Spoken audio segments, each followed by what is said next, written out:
नमस्ते दोस्तों, जय हिंद। जैसे कि आप सबने सुना ही होगा कि ग्रेटर नोएडा में एक बच्ची जिसकी एमआरआई टेस्ट के दौरान जान चली गई और घर वालों का ऐसा कहना है कि उसको ओवरडोज दिया गया एमआरआई टेस्ट के दौरान, जिससे कि उसकी मृत्यु हो गई।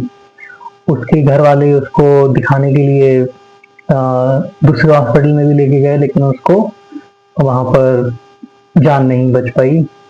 ऐसे ही एक किस्सा मेरे साथ भी हुआ था जब लास्ट ईयर अक्टूबर 2025 में मेरे बेटे निमित, उसको ऐसे ही बुखार था। बुखार आने लगा, थोड़ा सर्दी था। तो मैं पहले तो यहीं पे मेरे पास में एक बड़ा सा हॉस्पिटल है, वहां पर गया दिखाने। तो वहां पर 2 दिन दिखाने के बाद भी उसका फीवर नहीं गया। तो मैं हॉस्पिटल चेंज करके और दूसरे हॉस्पिटल में गया, बट वहां भी पूरा दिन हो गया, रात हो गई और अगला दिन भी पूरा दिन हो गया, लेकिन उसको सेहत में सुधार आने की बजाय एकदम और ही सेहत बिगड़ने लगी। पहले तो जैसे माँ का फीड करता है तो जाने के बाद पता नहीं उन्होंने कौन सी क्या ही दवाई दी, लेकिन फीड भी नहीं कर पा रहा था, उसको दिक्कत हो रही थी सांस लेने में। तो उसको बाद में पता चला कि निमोनिया है। लेकिन यहाँ के डॉक्टर तो ये भी नहीं बता पाया कि उसको निमोनिया हुआ है। तो यहाँ पर जैसे कि मैंने देखा कि 24 घंटे हो गए हैं और यहाँ पर उसको कोई भी रिलैक्स नहीं मिला है ना। जब मैंने कहा कि यहाँ पर मुझे अपने सिटी में जाना है जहाँ से मैं बिलोंग करता हूँ, वहाँ पर शाहजहाँपुर में, जहाँ शाहजहाँपुर से मैं बिलोंग करता हूँ, वहाँ पर जाके मैं वहीं के अपने होम टाउन में डॉक्टर को दिखाऊंगा, तो काफी आनाकानी थी उसको डिस्चार्ज करने को लेके। और इससे पहले एक और चीज, जैसे कि कई बार दवाई मंगाई गई, लेकिन दवाइयों के साथ बहुत सारी अननेसेसरी चीजें भी मंगाई गई। जैसे कि मैंने तुमसे पूछा कि ग्लव्स, मेडिकल ग्लव्स क्यों चाहिए, मल्टीपल सिरिंज क्यों चाहिए, है ना। जबकि उसको सिरिंज लग नहीं रही है, उसको सिरिंज लग रही है ग्लूकोज की बोतल के जरिए। और भी जने 3-4 तरीके की अलग अलग बोतल्स मंगा ली ग्लूकोज की।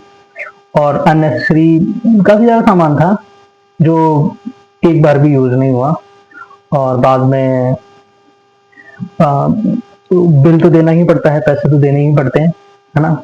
जैसे कि एक माँ बाप होते हैं कि बच्चा परेशान है, तो उनको कुछ समझ में नहीं आता क्या करें क्या ना करें, और ऊपर से हॉस्पिटल वाले उनको परेशान करते हैं ऐसे अननेसेसरी चीजों में इन्वॉल्व करके। वहां पर उनको, यहाँ पर आजकल डॉक्टर्स बिल्कुल बिल्कुल ही, यहाँ के जो हॉस्पिटल्स हैं ग्रेटर नोएडा के, ऐसा लगता है कि पैसे की मशीन है। उनको टारगेट मिला हुआ होता है ना, टारगेट पूरा करना होता है। और पेशेंट चाहे रहे या ना रहे, उनको कोई फर्क नहीं पड़ता।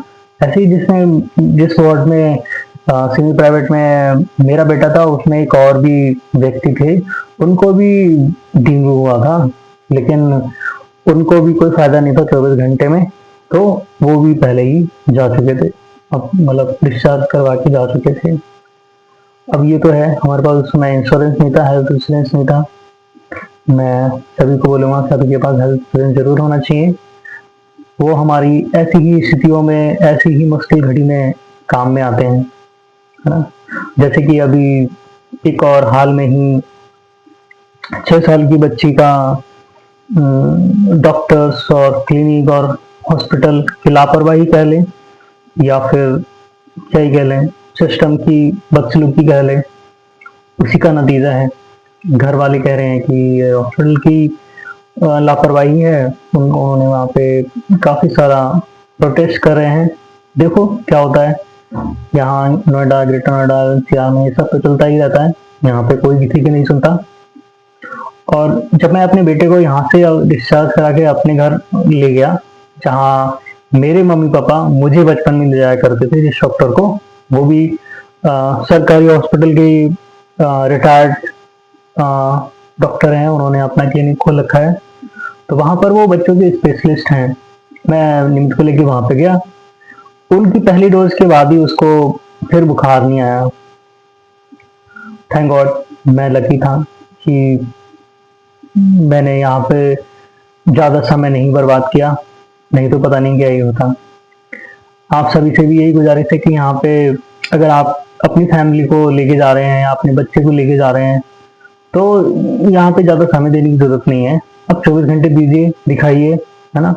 अगर आपके बच्चे को या आपके करीबी को फ़ायदा हो रहा है, तो दिखाइए, तो रुकिए। अगर फ़ायदा नहीं हो रहा है, तो आप यहाँ से ले जाइए जहाँ से आप आए हुए हैं। आप अपने लोकल क्षेत्र में आपके जाने हुए, जान पहचान तो खैर नहीं, या आप जो आपके शहर के हों, है ना? जो आपके आस-पास में लोग दिखा चुके हों, वहाँ पे जाना चाहिए, है ना? आप समझ गए होंगे मैं क्या कह रहा हूँ।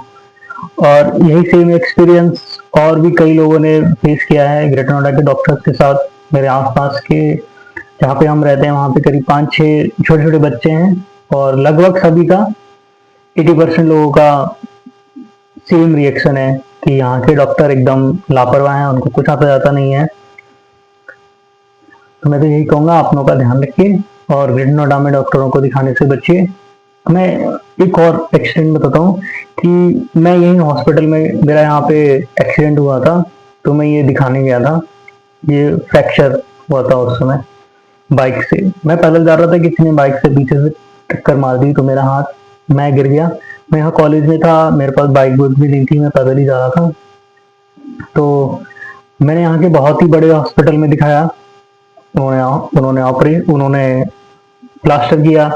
प्लास्टर करके 1.5 महीने हो गए। उसके बाद जब प्लास्टर खुला, तो वो हड्डी पहले जो फिट की हुई थी बिल्कुल ही टूट गई, लकड़ी की जैसे अलग अलग हो गई। फिर वहां पे डॉक्टर बोलते हैं कि आपको इसका ऑपरेशन करना पड़ेगा। मैं सोच रहा हूँ कि मैंने यहाँ पे दिखाया, 1.5 महीने इंतजार भी किया, प्लास्टर भी रहा, कितनी सारी परेशानियां झेली, और जब मेरा एक्सीडेंट हुआ था उसके अगले हफ्ते एग्जाम भी था एमसीए का। तो मैंने जैसे तैसे एग्जाम दिया। खैर, भगवान की दुआ से ये उल्टा हाथ है, मैं राइटी हूँ, तो लिखने में तो दिक्कत नहीं हुई ज़्यादा। लेकिन हाँ, बाकी सारी चीज़ें, अपनी दिन की सारी चीज़ें मैनेज करने में तो दिक्कत होती ही है। फिर मैंने यहाँ से कान पकड़ लिए, फिर मैं यहाँ से अपने घर गया। वहाँ पे डॉक्टर ने बोला कि आपको ऑपरेशन करना पड़ेगा।